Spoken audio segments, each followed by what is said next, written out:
Hello everyone, स्वागत है आपका हमारे यूट्यूब चैनल त्रिवा क्लासेस में। दोस्तों, आज इस वीडियो में हम लोग बात करने जा रहे हैं वर्ल्ड ज्योग्राफी का हमारा तीसरा चैप्टर है, सेट 3 है। इसके बारे में डिस्कस करने जा रहे हैं। इस वीडियो में हम आपको एमसीक्यू क्वेश्चन अपलोड कराएंगे। ये क्वेश्चन आपके लिए बहुत इंपॉर्टेंट है क्योंकि ये क्वेश्चन कहीं ना कहीं किसी भी एग्ज़ाम में आए हुए हैं और आपका जो आने वाला एग्ज़ाम है आपका वीडियो का, इसके अलावा यूपी SSC का जो पेट का एग्ज़ाम आपका लगा हुआ है, जिसमें भी ये क्वेश्चन काफ़ी इंपॉर्टेंट साबित होंगे। ये क्वेश्चन उसमें आ सकते हैं। तो इसके लिए आपको पीडीएफ चाहिए तो हमारे टेलीग्राम चैनल त्रिवा क्लासेस को ज्वाइन करिए, वहाँ आपको उसकी पीडीएफ मिल जाएगी। और यदि आपने अभी तक हमारे चैनल भी सब्सक्राइब नहीं किया तो चैनल को भी सब्सक्राइब कर लीजिए और बेल आइकन को प्रेस कीजिए ताकि वीडियो की लेटेस्ट नोटिफिकेशन सबसे पहले आपके पास पहुँचे। और वीडियो पसंद आए तो वीडियो को लाइक भी कीजिए। तो चलिए बिना देर गवाए शुरू करते हैं। क्वेश्चन हमारा क्या है? पहला, वायुमंडल, भारत जो बादल है वायुमंडल में तैरते हैं, ऐसा क्यों है? जो बादल वायुमंडल में क्यों तैरते हैं? सबसे पहले बात करते हैं बादल बनते कहाँ हैं। तो बादल बनते हैं क्षोभ मंडल में। ये भी आपका काफ़ी इंपॉर्टेंट क्वेश्चन है कि बादल बनते कहाँ हैं। ये आपका पेट के एग्जाम में इसमें आ सकता है क्वेश्चन की बादल कहाँ बनते हैं। तो बादल बनते हैं क्षोभ मंडल में, ट्रोपोस्फियर में बनते हैं। और बादल वायुमंडल में तैरते क्यों हैं? तो इसमें ये इसलिए तैरते हैं क्योंकि ये लो डेंसिटी होती है, इनमें लो डेंसिटी होती है, इस कारण ये वायुमंडल में तैरते हैं। तो सही आंसर हमारा क्या होगा? सही आंसर होगा डी, लो डेंसिटी के कारण जो बादल हैं वायुमंडल में तैरते हैं। देखिए ये प्रोसेस होता है बादल बनने का। चलिए अब आगे देखते हैं क्वेश्चन अगर हमारा है, ठंडी वायु धाराएं के गर्म वायु धाराओं के विरुद्ध अभिसरण के कारण वायु के ऊपर गति के कारण होने वाली वर्षा कहलाती है। तो ये वर्षा कहलाती है फ्रंटल रेनफॉल, अग्रभाग वर्षा कहलाती है, अग्रभाग वर्षा कहलाती है। तो ये आपके लिए काफ़ी इंपॉर्टेंट है। और ये बात याद रखिए कि जो जहाँ फ्रंट बनते हैं, जहाँ फ्रंटल रेनफॉल होती है वहाँ पे फॉग पैदा होता है, ठीक है, वहाँ फॉग भी पैदा होता है। और यदि बात करते हैं ओरोग्राफिक रेनफॉल, ठीक है, ओरोग्राफिक रेनफॉल की, तो भारत में सबसे ज़्यादा बारिश इसी के कारण होती है। ये इंपॉर्टेंट है आपके लिए कि भारत में कौन सी बारिश है जिसके कारण सबसे ज़्यादा बारिश होती है। तो ओरोग्राफिक रेनफॉल है, इसके कारण भारत में सबसे ज़्यादा बारिश होती है। और ये बारिश क्यों होती है, इसका कारण क्या होता है? तो जो बादल होते हैं जब माउंटेन से टकराते हैं, पर्वतों से टकराते हैं, तो जो बारिश होती है उस बारिश को हम लोग ओरोग्राफिक रेनफॉल कहते हैं। तो चलिए इसका सही आंसर क्या होगा? हमारा सही आंसर हमारा है सी, फ्रंटल रेनफॉल। अब आगे क्वेश्चन देखते हैं। देखिए इसमें क्या होता है, जो सूर्य से जब तापमान सूर्य के तापमान से जब नीचे जो कि टेम्परेचर बढ़ जाता है तो यहाँ की जो हवाएं गर्म हो जाती हैं, ऊपर की ओर चलती हैं और ऊपर जाके ये बादल क्लाउड बनाती हैं, क्लाउड को भी गर्म कर देती हैं जिससे बारिश होती है, ठीक है। इसके अलावा ये देखिए ये क्या है, ये है वृष्टि छाया प्रदेश। बारिश जब करती है, देखिए जब माउंटेन से, जो माउंटेन है ये, इनसे जब बादल टकराते हैं तो यहाँ पे बारिश कर देते हैं, लेकिन जो ये वाला प्रदेश है ये खाली रह जाता है, यहाँ पे बारिश नहीं होती, इसलिए ये वृष्टि छाया प्रदेश कहलाता है। और भारत का सबसे बड़ा वृष्टि छाया प्रदेश है दक्कन का पठार, ठीक है, दक्कन का पठार। तो अब आगे देखेंगे क्वेश्चन हम लोग, मृदा संरक्षण की वह विधि जिसमें पौधों के बीच में खाली जमीन पुआल जैसे कार्बनिक पदार्थों की परत से ढकी होती है कहलाती है। तो वो कहलाती है मल्चिंग, गीली घास। ए इसका सही आंसर है, मल्चिंग कहलाती है, ठीक है, ए इसका सही आंसर है। और ये बात करते हैं कंटूर बाधाओं की, तो इसमें क्या होता है, देखिए इसमें ये होता है कि जैसे आपकी ये फसल है, ठीक है, ये फसल है, तो इसमें क्या होता है, आसपास पेड़ लगा दिए जाते हैं, आसपास पेड़ लगा दिए, जिससे क्या होता है यदि हवा तेज आएगी तो मृदा हमारी सुरक्षित बनी रहेगी और फसल भी हमारी सुरक्षित बनी रहेगी। और रॉक डैम में क्या होता है, रॉक डैम में ये होता है कि जैसे हमारी मृदा है, ये तालाब वगैरह कुछ भी हम मान सकते हैं कि आपको जिसको संरक्षित करना है तो उसके आसपास पत्थर लगा देंगे जिससे जो है संरक्षित बनी रहेगी। टेरेस फार्मिंग ये क्या होती है, जो छत पे आपकी टेरेस फार्मिंग होती है, जो लोग छत पे अपनी सब्जी वगैरह उगा लेते हैं उसे टेरेस फार्मिंग कहते हैं। तो ये है आपकी क्या, मल्चिंग, ठीक है, गीली घास। चलिए अब आगे देखते हैं क्वेश्चन, सूर्य से साथ ही पृथ्वी से निकलने वाले ताप के अवशोषण के लिए निम्नलिखित में से कौन सा सबसे अधिक महत्वपूर्ण है? मतलब सूर्य के जो ताप का जो अवशोषण होता है, ताप जो सूर्य से निकलता है उसका सबसे बड़ा कारण क्या है? तो वो है कार्बन डाइऑक्साइड। ए इसका सही आंसर है CO2। और CO2 की बात करते हैं तो ये कैसी गैस है, ये ग्रीन हाउस गैस है, ग्रीन हाउस गैस है ये। और ये क्वेश्चन आ सकता है कि निम्न में से कौन सी ग्रीन हाउस गैस है, तो आपको कार्बन डाइऑक्साइड बता देना है। कार्बन डाइऑक्साइड यदि ऑप्शन में नहीं है तो आप और भी गैसें हैं जैसे कि SF6, PFC, इसके अलावा HFC और NO2 और CH4 मीथेन, ये कुछ क्या हैं आपकी ग्रीन हाउस गैसेस हैं। नाइट्रोजन क्या होता है? नाइट्रोजन हमारा जो है, हमारे जो पैकेट वाले खाने आते हैं, खाना तो होता है, जैसे आप चिप्स ले लीजिए, मैगी, कुछ भी आप जिसमें एयर भरी होती है वो नाइट्रोजन एयर होती है। ये नाइट्रोजन एयर क्या करती है? हमारे खाने को बढ़ा देती है, उसकी जो क्वालिटी नहीं कैसे कहेंगे, इसकी जो खाने की दिन है, मतलब आप ऐसे कह सकते हैं कि इसके जो दिन बढ़ा देती है कि कब तक खाना सुरक्षित रहेगा नाइट्रोजन। तो यहाँ देखें क्वेश्चन, अम्ल वर्षा में क्या होता है? जो पौधे नष्ट कर देती है। तो अम्ल वर्षा में क्या होता है? जो पौधे नष्ट कर देती है।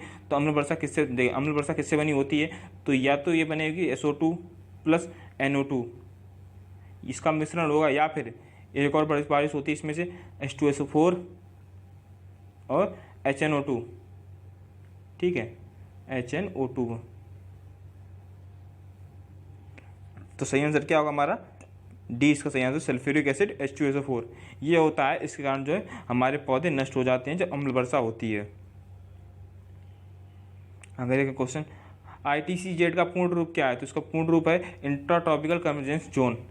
20 का सही आंसर है inter tropical convergence zone. ITCZ का पूरा नाम है, बहुत इंपॉर्टेंट है आपके लिए, ये बहुत इंपॉर्टेंट है आपके लिए। देखिए बात करते हैं, ये जो ब्लू कलर की लाइन है ये आपकी है इंटर ट्रॉपिकल कन्वर्जेंस जोन है। आगे देखो क्वेश्चन, एल्युमिनियम और लोहे के ऑक्साइड को उच्च सामग्री वाली मिट्टी को के रूप में भी जाना जाता है। तो किसको जाना जाता है? पेडजॉल सॉइल को। इस मिट्टी में जो एल्युमिनियम के और लोहे के ऑक्साइड ज़्यादा मिलते हैं, इसलिए पेडजॉल सॉइल है, इसका एक रूप माना जाता है। सही आंसर क्या होगा हमारा? डी इसका सही आंसर होगा, डी इसका सही आंसर होगा। और ये मिट्टी ऐसी मिट्टी होती है जो ह्यूमिड रीजन में होती है, ठीक है, इसको नमी चाहिए, नमी वाले रीजन में ज़्यादातर ये मिलती है। और यदि हम लोग बात करते हैं चेरनॉन मिट्टी की, चेरनॉन मिट्टी ये कैसी मिट्टी है? ये ही ब्लैक सॉइल का एक अपर रूप है, ब्लैक सॉइल ये भी होती है। और इसमें बात करते हैं तो ह्यूमस और इसके अलावा फास्फोरस, फास्फोरिक एसिड और अमोनिया की सबसे ज़्यादा अधिकता पाई जाती है। और ये मिट्टी अन्य सभी काली मिट्टियों में सबसे ज़्यादा क्या होती है? फर्टाइल होती है, उपजाऊ होती है। तो ये भी क्वेश्चन आ सकता है कि निम्न में से कौन सी काली मिट्टियों में से मिट्टी सबसे ज़्यादा उपजाऊ है? तो आप चेरनॉन लगाएंगे। तो सही आंसर क्या होगा इसका? हमारा सही आंसर होगा हमारा डी, इसका डी आंसर सही होगा, पेडजॉल सॉइल। आगे देखें क्वेश्चन, तटीय और शुष्क क्षेत्रों में जहां मिट्टी के आवरण की रक्षा के लिए हवा की गति को रोकने के लिए पेड़ों की कतारें लगाई जाती हैं, वह मिट्टी संरक्षण की विधि कहलाती है। तो वह कहलाती है शेल्टर बेल्ट। डी इसका सही आंसर है, डी सही आंसर है। इसमें क्या होता है? जैसे मान लीजिए ये आपकी फसल है, ठीक है, ये फसल है और ये फसल है, तो इसके बीच क्या होता है? पेड़ लगा दिए, इधर आसपास पेड़ लगा दिए, इधर पेड़ लगा दिए, ताकि यदि जो हवा आ रही है, तेज हवाएं आ रही हैं, तो उसे फसल की और मिट्टी दोनों का भी संरक्षण किया जा सके। देखिए कुछ इस प्रकार से, जैसे ये हमारी फसल है, ठीक है, ये हमारी फसल है, इसके क्या करते हैं? आसपास पेड़ लगा देंगे, ठीक है, इसके आसपास पेड़ लगा देंगे, जिससे क्या होगा? यदि हवा तेजी से इधर की ओर आएगी तो क्या होगा? सबसे पहले ये पेड़ों से टकराएगी, पेड़ों के टकराने के बाद ये फसल की तरफ आ जाएगी, तो इससे जो हवा की गति है वो कम हो जाएगी और हमारी फसल भी बच जाएगी और जो मृदा इरोजन भी नहीं होगा, मृदा का। ठीक है, आगे देखते हैं क्वेश्चन, मृदा संरक्षण की वह विधि जिसमें विभिन्न फसलें बारी बारी से पंक्तियों में उगाई जाती है और मिट्टी को वर्षा से बचाने के लिए अलग अलग समय पर बोई जाती हैं, तो वह क्या कहलाती है? तो उससे कहते हैं इंटरक्रॉपिंग। डी इसका सही आंसर है, इंटरक्रॉपिंग कहते हैं। आगे, पेरू की राजधानी है, तो पेरू की राजधानी क्या है? सबसे पहले इसका सही आंसर क्या होगा? लीमा। पेरू की राजधानी लीमा है, सी इसका सही आंसर है, लीमा। लापेज ये कहाँ की राजधानी है? तो ये है बोलीविया की राजधानी, ठीक है, बोलीविया की राजधानी है लापेज। क्वेटो ये कहाँ की राजधानी है? तो ये गुयाना की है। और बोगोटो ये कहाँ है? ये कोलंबिया की, ठीक है, ये है कोलंबिया की राजधानी। तो सही आंसर क्या होगा हमारा? सही आंसर होगा सी, लीमा। पेरू की राजधानी लीमा है। चलिए आगे क्वेश्चन देखते हैं। एलिफेंट दर्रा जो अक्सर समाचारों में रहता है का उल्लेख निम्नलिखित में से किस के मामलों के संदर्भ में किया जाता है? तो एलिफेंट दर्रा कहाँ स्थित है? तो ये स्थित है श्रीलंका में। डी इसका सही आंसर है, श्रीलंका में स्थित है। और इसकी बात करते हैं एलिफेंट दर्रे की, तो इसका जो पास है, जिसका गेटवे है, उसका नाम क्या है? तो उसका नाम है जाफना पेनिसुला। जाफना पेनिसुला जो है ये इसका पास है, तो ये भी आपके लिए इंपॉर्टेंट है। और कहाँ स्थित है? श्रीलंका में स्थित है। डी इसका सही आंसर है। देखिए ये है आपका एलिफेंट पास, एलिफेंट पास, ठीक है, जो श्रीलंका में स्थित है। तो चलिए अब आगे देखते हैं क्वेश्चन। फारो स्कॉटलैंड और आइसलैंड के बीच अटलांटिक महासागर में स्थित द्वीपों का एक समूह है। इस द्वीप समूह के रूप में जाना जाता है, तो इनको जाना जाता है आइसलैंड ऑफ शीप, भेड़ का द्वीप। ए इसका सही आंसर है। आइसलैंड ऑफ शीप्स के नाम से जाना जाता है। ए इसका सही आंसर है। आगे क्वेश्चन, निम्नलिखित देशों पर आपको विचार करना और बताना है कि इनमें से कौन से आर्कटिक परिषद के सदस्य हैं। तो सबसे पहले बात करते हैं आर्कटिक परिषद। ये क्या, इसमें कितने सदस्य हैं? तो इसमें कुल 8 सदस्य हैं, ठीक है, कुल 8 सदस्य हैं। देखिए कौन से? पहला रूस, इसके बाद फिनलैंड, स्वीडन, नॉर्वे, और क्या है? तो और क्या हमारा? ग्रीनलैंड, कनाडा, अमेरिका, और हमारा है नॉर्वे, ठीक है, 8वां हमारा नॉर्वे है। तो देखते हैं सबसे पहले तो कौन कौन से थे हमारे? रूस, अमेरिका, इसके बाद कनाडा, ग्रीनलैंड, नॉर्वे, फिनलैंड और आइसलैंड और स्वीडन। तो इसमें कौन कौन से नहीं है? जापान नहीं है और यूनाइटेड किंगडम नहीं है। तो कौन सा होगा? 1 3 5, 1 3 5 ये सही है। तो सही आंसर क्या होगा हमारा? सही आंसर होगा 1 3 5, डी इसका सही आंसर है। काफ़ी इंपॉर्टेंट क्वेश्चन था आपके लिए, आप अवश्य इसको याद करें और इसके नोट्स भी बनाते जाएं। वीडियो पसंद आए तो वीडियो को लाइक कर दें, चैनल पर नए तो चैनल को भी सब्सक्राइब कर लीजिए और बेल आइकन उस पर प्रेस कीजिए ताकि वीडियो की लेटेस्ट नोटिफिकेशन सबसे पहले आपके पास पहुंचे। तो चलिए क्वेश्चन देखते हैं। आपको जोड़ों को मिलान करना है और मशहूर जगह और देश का बताना है कौन सी मशहूर जगह किस देश में स्थित है। तो कॉन्स, ये फ्रांस में स्थित है, तो जी हाँ बिल्कुल सही है, फ्रांस में स्थित है ये। दावोस, डेनमार्क, तो ये डेनमार्क में नहीं स्थित है, ये स्थित है स्विट्ज़रलैंड में, ठीक है। तो ये 2 आपका गलत होगा। इसके बाद बात करते हैं रोलैंड, नीदरलैंड, तो ये भी गलत है आपका, ये रोलैंड में नहीं स्थित है, ये स्थित है रोलैंड में, जो कहाँ? नीदरलैंड में स्थित नहीं, ये स्थित है USA अमेरिका में स्थित है ये, ठीक है। तो तीसरा भी गलत, तो ओनली 1, ये इसका सही आंसर है। आगे देखते हैं क्वेश्चन। निम्नलिखित में शहर और नदी के जोड़ों का सही ढंग से आपको मिलान नहीं खाती, आपको ये बताना है। तो सबसे पहले बात करते हैं वियना डेन्यूब, तो ये सही है, बिल्कुल सही है। न्यूयॉर्क हस्टन, तो न्यूयॉर्क है हस्टन नदी के किनारे, हडसन नदी के किनारे बसा हुआ है, तो ये भी सही है। लंदन टेम्स, तो लंदन भी टेम्स नदी के किनारे बसा हुआ है, बी भी इसका सही आंसर। तो ए बर्लिन राइन, ये गलत है जी, ये गलत है। बर्लिन जो बसा हुआ है वो स्प्री नदी के किनारे बसा हुआ है, ठीक है, स्प्री नदी के किनारे बसा हुआ है, राइन नदी के किनारे नहीं बसा हुआ है। और बर्लिन राजधानी है जर्मनी की, जर्मनी की राजधानी है बर्लिन। तो सही आंसर क्या होगा हमारा? ए इसका सही आंसर है, बर्लिन राइन। बर्लिन कहाँ, किस नदी किनारे स्थित है? तो ये नदी के किनारे स्थित है, स्प्री नदी किनारे, और राजधानी है जर्मनी की। तो चलिए अब आगे क्वेश्चन देखते हैं हम लोग। क्वेश्चन आपके सारे इंपॉर्टेंट है, ठीक है। और निम्नलिखित में से कथनों की स्थिति पर आपको विचार करें और उनमें से कौन सा कथन सही है ये बताना है आपको। एल एक्विला रोमानिया का एक प्रसिद्ध महल है, ये गलत ये है आपका। एल एक्विला भूमध्य सागर के तट पर फ्रांस में स्थित प्रसिद्ध समुद्र तट है, ये भी गलत है। एल एक्विला फ्रांस का एक प्रसिद्ध महल है, ये भी गलत है। एल एक्विला इटली की एक जगह है, ये सही है, इटली में स्थित है ये, ठीक है, इटली में स्थित है। तो सही आंसर क्या होगा हमारा? डी इसका सही आंसर है। आगे क्वेश्चन, पृथ्वी की जगह पर ताजे पानी का कितना प्रतिशत स्थित है? पृथ्वी की जो सतह है इसमें ताज़ा पानी कितना स्थित है? तो सही आंसर क्या होगा हमारा? 3%, ठीक है, 3% स्थित है। 3% ही केवल ताज़ा शुद्ध पानी है, बाकी सब खारा पानी है, समुद्र का पानी है। तो सही आंसर क्या होगा हमारा? 3 का सही आंसर होगा। लगभग में बात की गई है, यदि दशमलव में भी कुछ यदि अंक आते हैं तो भी आपके सही आंसर होगा, बशर्ते उनका जो वो मेजर वो 3 से नीचे हो, ठीक है, 3 से नीचे हो, 3 के आसपास होगा तो वो सही आंसर होगा हमारा। देखिए बात करते हैं पूरे वर्ल्ड की, यदि पूरा वर्ल्ड का जो पानी है तो अकेले जो समुद्र है हमारे समुद्र उसमें 97% पानी है, और जो फ्रेश वाटर है ताज़ा पानी वो केवल 3% है, ठीक है। और फ्रेश वाटर में ही जो आइस केप्स ग्लेशियर वगैरह हैं ये भी 79% इनका है, और अन्य वाटर है 29%, ग्राउंड वाटर हमारा 29% है, तो आगे देखते हैं, नदी पर ग्रेट कैनियन स्थित है। किस नदी पे ग्रेट कैनियन स्थित है? तो ये नदी पे स्थित है कोलोराडो, कोलोराडो नदी पे स्थित है ग्रेट कैनियन।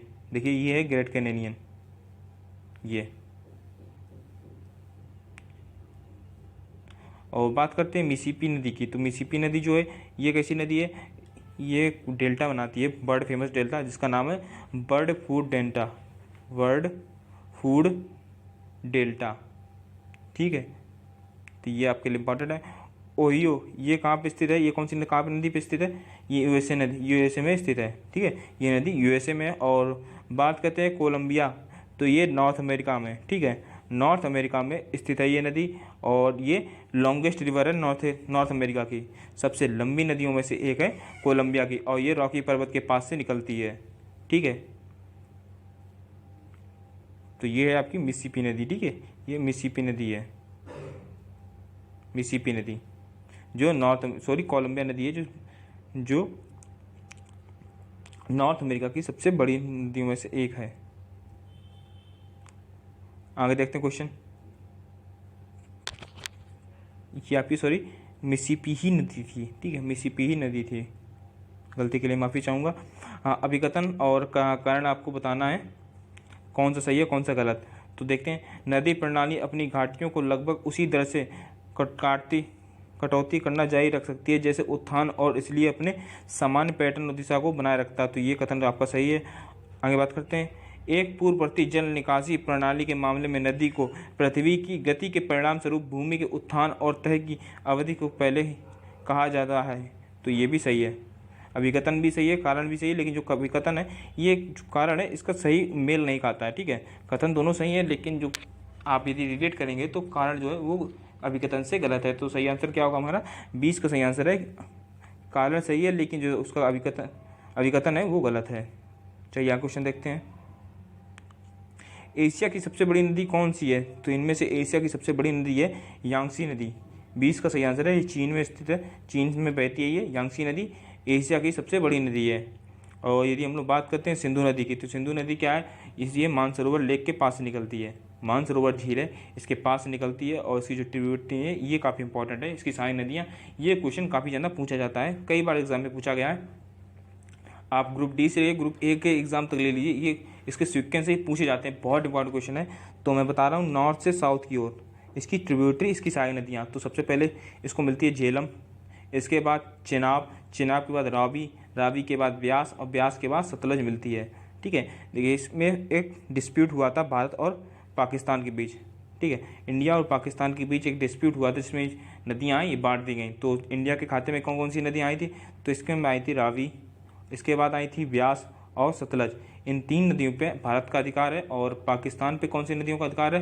तो इंडस यानी सिंधु नदी, और झेलम नदी, और चेनाब, इन 3 नदियों पे पाकिस्तान का अधिकार है। और ट्रीटी कौन सी हुई थी?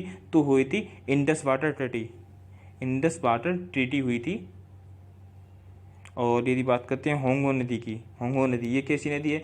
तो इस नदी को बोलते हैं येलो रिवर, पीली नदी। बहुत इंपॉर्टेंट क्वेश्चन है आपका, इसको बोलते हैं पीली नदी, और इसको बोलते हैं river of sorrow, river of sorrow, शोक की नदी। ठीक है, और आपको ये बताना है कि जो बंगाल का शोक किसे कहा जाता है, किस नदी को बंगाल का शोक कहा जाता है? तो वो है हमारी कोसी नदी। और यदि हम लोग बांग्लादेश की बात, बांग्लादेश नहीं, पश्चिम बंगाल की बात करते हैं, पश्चिम बंगाल की यदि हम लोग बात करें तो वहाँ की शोक नदी कौन सी है? तो वो है हमारी हुगली नदी, हुगली नदी। तो ये सारे क्वेश्चन आपके लिए इंपॉर्टेंट है। गंगा नदी, गंगा नदी आपको बताइए इसकी लंबाई कितनी है? तो 2525 किलोमीटर लंबाई इसकी, भारत की सबसे लंबी नदी है।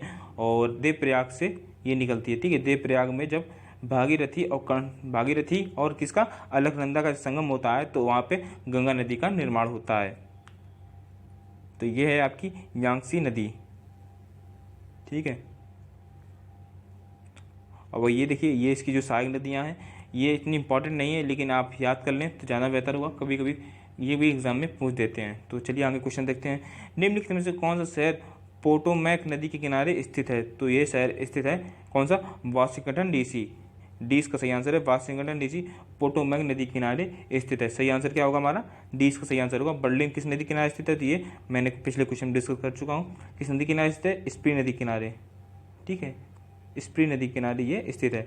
इस्लामाबाद की बात करते हैं तो ये स्थित है कुरांग नदी के किनारे, कुरांग नदी है इसके किनारे इस्लामाबाद स्थित है। और मैड्रिड ये स्पेन की कैपिटल है, स्पेन की राजधानी है।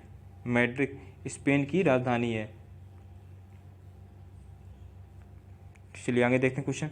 ग्रासलैंड को पंपास कहा जाता है। किस ग्रासलैंड, जो पंपास है, पंपास कहाँ पे कहा जाता है? जो ग्रासलैंड है पंपास किस जगह पर कहा जाता है? तो ये कहा जाता है साउथ अमेरिका में। साउथ अमेरिका में जो घास के मैदान है उनको पंपास कहा जाता है, ठीक है।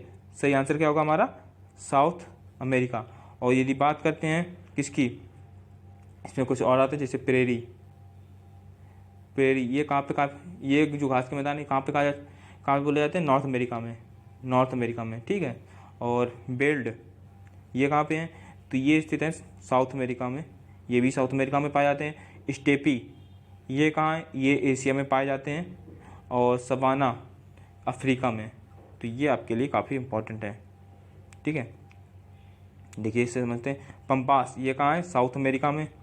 और नॉर्थ अमेरिका में कौन से हैं? प्रेरीज और टुंड्रा। ये देखिए ये टुंड्रा होते हैं, ये ऊपर के क्षेत्र में यानी ध्रुवीय क्षेत्रों में पाए जाते हैं टुंड्रा। साइबेरिया आप कह सकते हैं, साइबेरिया क्षेत्र में टुंड्रा पाए जाते हैं। स्टेपी ये एशिया में पाए जाते हैं। सवाना अफ्रीका में, वेल्ड अफ्रीका में। और सवाना जो ये ऑस्ट्रेलिया में पाए जाते हैं। और पंपास ये ऑस्ट्रेलिया में पाए जाते हैं।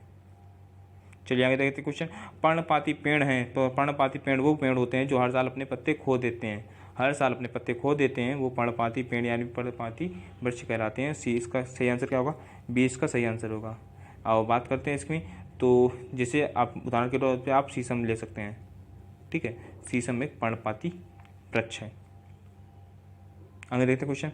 मृदा मुक्त खेती के रूप में क्या जाना जाता है? तो मृदा मुक्त खेती के रूप में जाना जाता है हाइड्रोपोनिक्स, हाइड्रोपोनिक्स जाना जाता है। आगे देखते क्वेश्चन। ऑस्ट्रेलिया की सबसे महत्वपूर्ण खाद्य फसल कौन सी है? तो सबसे खाद्यपूर्ण ऑस्ट्रेलिया की जो सबसे ज़्यादा उत्पादन करता है गेहूँ। ऑस्ट्रेलिया गेहूँ सबसे ज़्यादा उत्पादन करता है, ठीक है। हालांकि बात करते हैं तो सबसे ज़्यादा उत्पादन करता है चीन, भारत उत्पादन करता है। लेकिन ऑस्ट्रेलिया यदि सबसे ज़्यादा किसी भी चीज़ का उत्पादन करता है तो गेहूँ का उत्पादन करता है। तो इसका सी इसका सही आंसर है। आगे उष्णकटिबंधीय घास के मैदानों को कहा जाता है? तो ये कहा जाता है पंपास। अभी क्वेश्चन डिस्कस कर चुका हूँ मैं, पंपास कहा जाता है। ए इसका सही आंसर होगा, ठीक है। पंपास ये है इसका सही आंसर। चलिए अन्य देखिए घास के मैदान और उसके क्षेत्र बताए गए हैं जैसे स्टेपी यूरोप और उत्तरी Asia, पुस्ताज Hungary, prairie USA America जो आपका है, पंपास अर्जेंटीना, वेल्ड दक्षिणी Africa, downs Australia, Cadbury New Zealand, सेवाना तो इसे का अफ्रीका और ऑस्ट्रेलिया, टैगा यूरोप और एशिया और सेल्वास दक्षिण अमेरिका। ये सारे के सारे आपके इंपॉर्टेंट है। क्वेश्चन ये आ सकता है आपके एग्जाम में, तो आप इसका स्क्रीनशॉट ले लें या फिर आप अपने नोटबुक में नोट कर लीजिए, इसके नोट्स बना लीजिए। तो आज इस वीडियो का इतना ही। वीडियो पसंद आए तो वीडियो को लाइक कर दीजिए। चैनल पे नए हैं तो चैनल को भी सब्सक्राइब कर लीजिए और बेल आइकन को प्रेस कीजिए ताकि वीडियो की नोटिफिकेशन सबसे पहले आपके पास पहुंचे। तो चलिए मिलते हैं अगले वीडियो में, तब तक आप अपनी तैयारी करते रहिए और एग्ज़ाम की तैयारी करते रहिए और तब तक मिलते हैं। धन्यवाद।